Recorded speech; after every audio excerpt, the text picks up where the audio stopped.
আসসালামু আলাইকুম। তোমরা সবাই কেমন আছো? আজকে আমি তোমাদেরকে নাম্বার 2 দিয়ে ডাক আঁকা শেখাবো, হাঁস আঁকাবো। ঠিক আছে? তো আজকে একদম প্রপারলি ধরে ধরে রং এবং স্কেচ করা শেখাবো।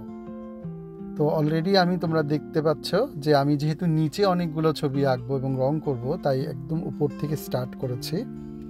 তো আমি দেখলে যে নাম্বার 2 এঁকে তারপরে একটা ওভাল শেপ করে সেটাকে আস্তে আস্তে আস্তে আমি প্রায় হাঁসের একটা শেপ দিয়ে ফেলছি। এখন আমাদের লাস্ট শেপটা এটা, এই তো দেখলাম পায়ের অংশটা হয়ে গেল। এখন চলে গেলাম কালারে। ভেরি সিম্পল, একদম সিম্পল করে এঁকেছি যাতে তোমরা খুব ইজিলি বুঝতে পারো। আমরা হাঁসটাকে কেমন দেখি, আমাদের দেশি হাঁস। ঠিক আছে?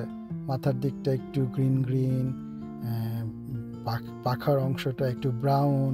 ঠিক আছে? এইভাবে এখন আমি একটা প্রপার, যারা তোমরা আরেকটু ভালো প্র্যাকটিস করে আরও ভালো একটু করতে চাও, ঠিক তাদের জন্য আমি আবার আরেকটা হাঁস নিচে।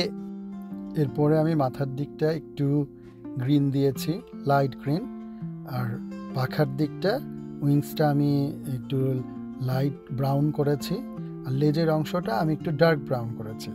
এরপর আমি আরেকটা লেয়ার দিচ্ছি, একটু ব্লুতে চলে গেছি, একটু ব্লু কালার দিয়েছি গ্রিনের সাথে। আর পাখার দিকটা আমি আরও একটু ডিটেইলে করছি। পা এবং ঠোঁটটা আমি পুরো ইয়েলো কালার দিয়েছি এবং সেই সাথে একটু অরেঞ্জ দিয়েছি।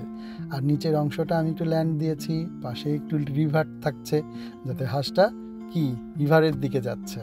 হ্যাঁ, তোমরা ঠিক ধরতে পেরেছ। এই দেখো আমার একটা সুন্দর প্রপার একটা হাঁস হয়ে গেছে। ঠিক আছে? আমি আউটলাইনও করে শেষ করে ফেললাম।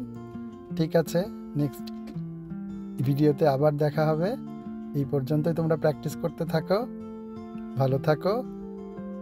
আশা করি তোমরা এখান থেকে অনেক কিছু শিখতে পারবে। আল্লাহ হাফেজ।